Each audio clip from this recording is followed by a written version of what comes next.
Great clerks of purpose to greet me with premeditated welcomes, where I've seen them shiver and look pale, make periods in the midst of sentences, throttle their practiced accents in their fears, and in conclusion, dumbly have broke off, not paying me a welcome.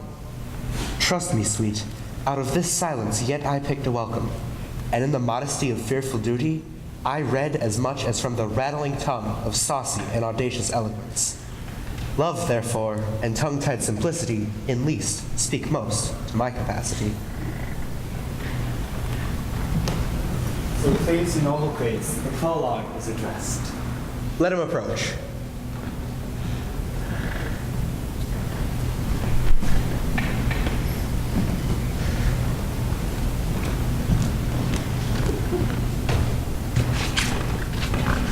If we offend, it is with our good will, that you should think we come not to offend, but with good will.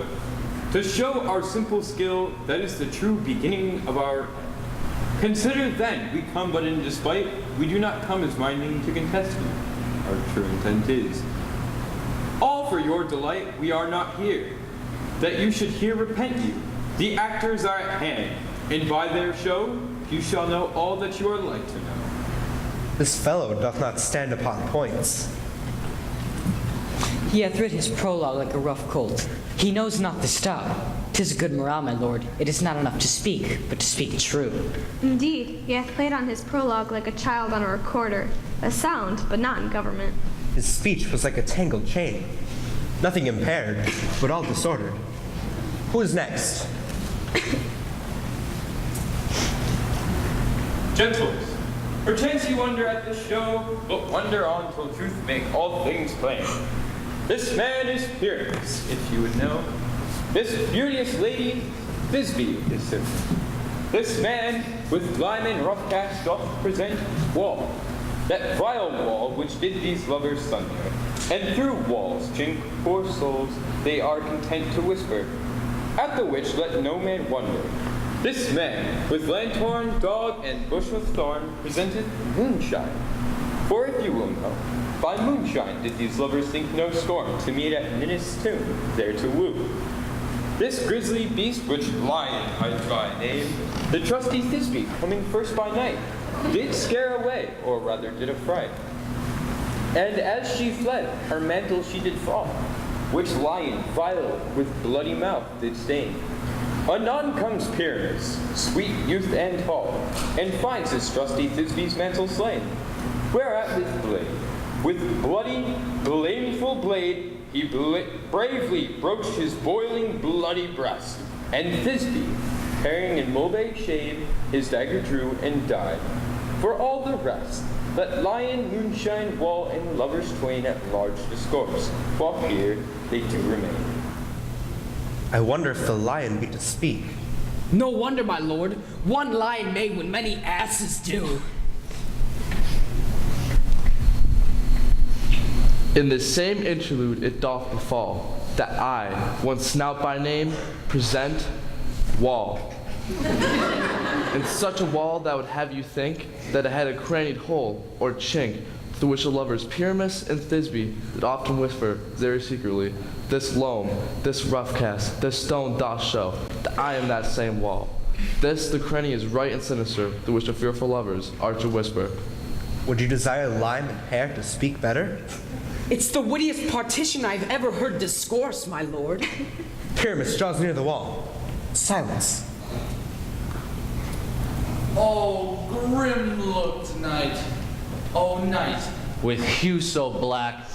Oh, night, which ever art when day is not. Oh, night. Oh, night. Alack. Alack. Alack. I fear my Thisbe's promises forgot. And thou, O wall, O sweet and lovely wall, that stands between her father's ground and mine, thou wall, O sweet and lovely wall, show me thy chink to blink through with mine eye.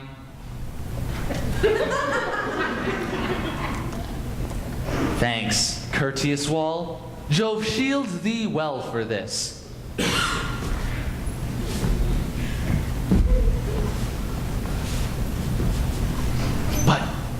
What see I?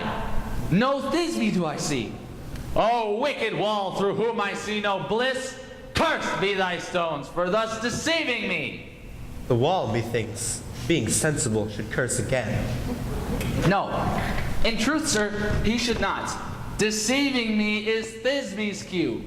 She is to enter now, and I am to spy her through the cranny. It will fall pat, as I told you. Yonder she comes.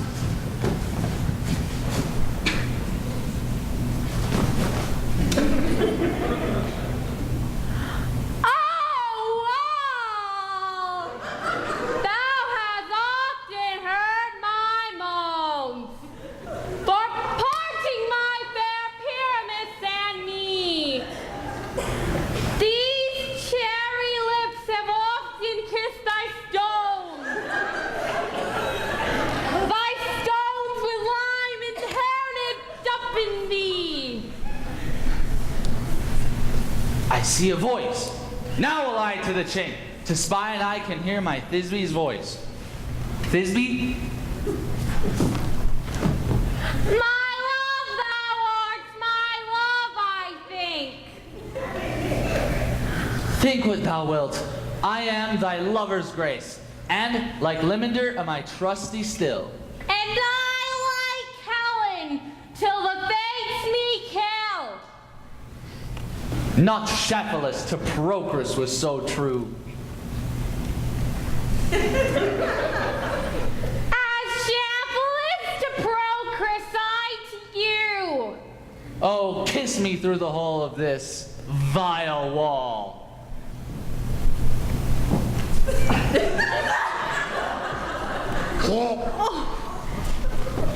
I kiss thee wall's hole, not your lips at all. Wilt thou at Ninny's to meet me straightway?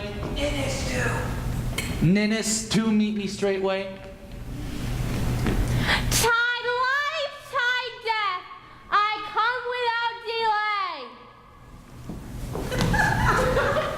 delay. Thus have I, wall, my part discharged so, and being done, thus wall away doth go. Now is the mural down between the two neighbors. No wonder, my lord, when walls are so willful to hear without warning. This is the silliest stuff that ever I heard. The best in this kind are but shadows, and the worst are no worse if imagination meant them. It must be your imagination then, and not theirs. If we imagine no worse of them than they of themselves, they may pass for excellent men. Here come two noble beasts in, a man and a lion. You, ladies, you, whose gentle hearts do fear the smallest monstrous mouse that creeps on floor, may now perchance both quake and tremble here when lion, rough and wildest rage, doth roar. Then know that I, as Snub the joiner, am a lion fell, nor else no lion's dam. For if I should as lion come a strife into this place, 'twere pity on my life. A very noble beast, of a good conscience. A very best of the beast, my lord, that e'er I saw. This lion is a very fox for his valor. True, and a goose for his discretion. Not so, my lord, for his valor cannot carry his discretion, and the fox carries the goose. His discretion, I am sure, cannot carry his valor, and the goose carries not the fox. It is well. Leave it to his discretion, and let us listen to the moon.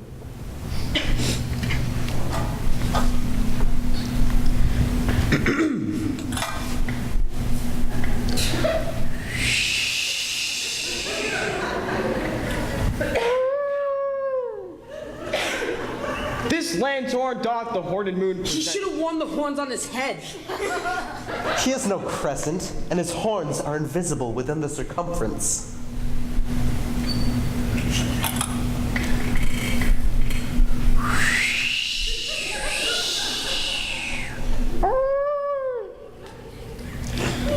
This lanthorn doth the horned moon present. Myself, the man of the moon, do seem to be. This is the greatest error of all the rest. The man should be put into the lantern. How is it else the man in the moon?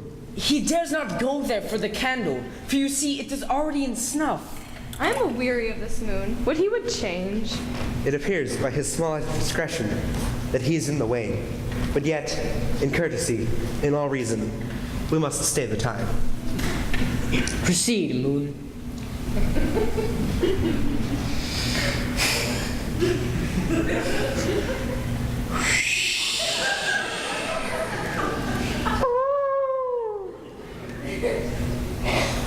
All that I have to say is to tell you that this lanthorn is the moonlight.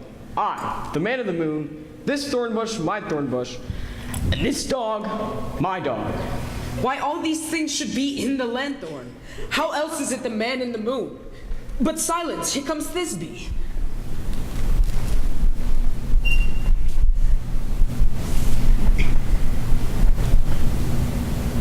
This is old Ninny's tomb.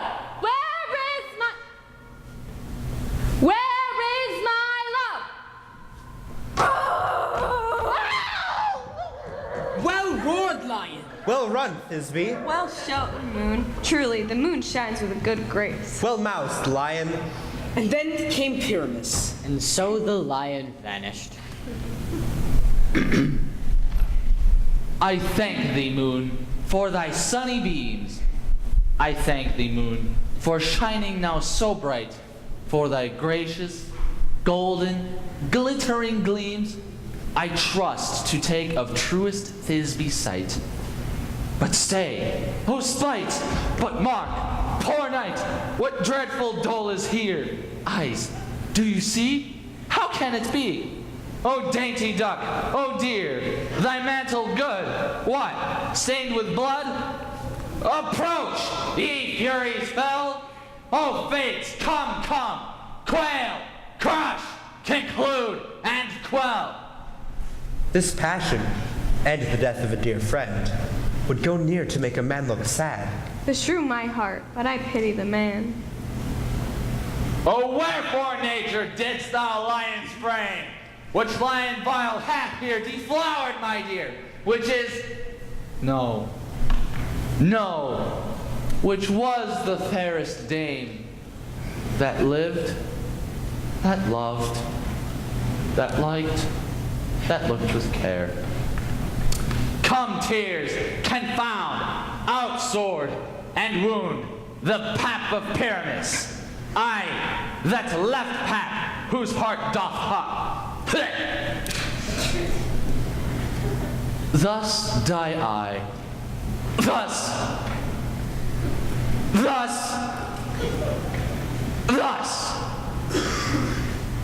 Now am I dead. Now am I fled. My soul is in the sky. Tongue, lose thy light. Moon, take thy flight.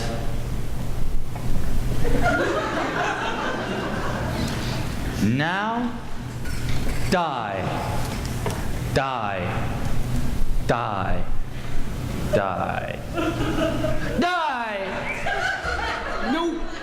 No die but an ace for him, for he is but one.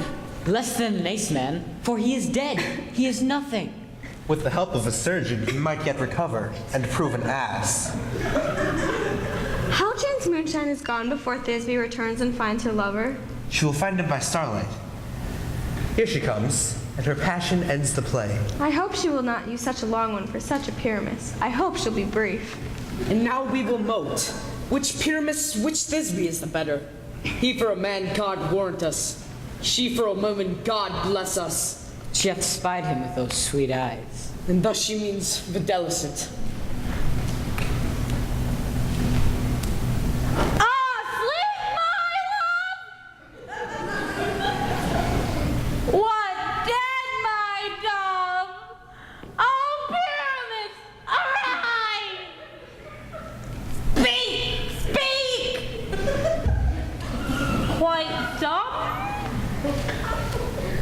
Dead! A tomb must cover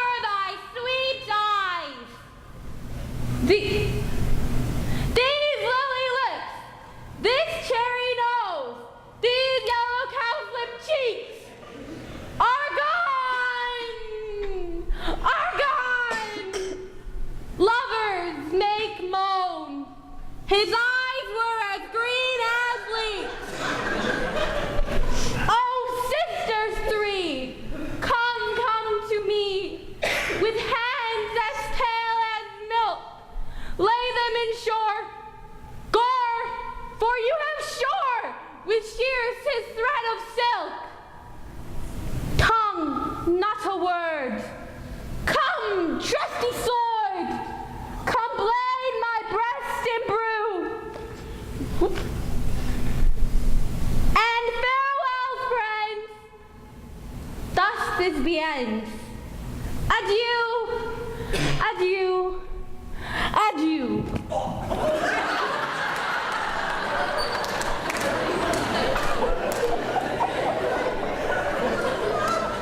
Moonshine and the lion are left to bury the dead. Aye, and Wall too. No. The wall that parted their fathers is now down. Would it please you to hear an epilogue, or to see a Bergamask dance between two of our company? No epilogue, I pray you. For your play needs no excuse. Never excuse, for when the players are all dead, there needs none to be blamed. Marry, if he that writ it had played Pyramus and hanged himself in Thisbe's garter, it would have been a fine tragedy. And so it is, truly, and very notably, discharged. But come, your Bergamask, like your epilogue alone.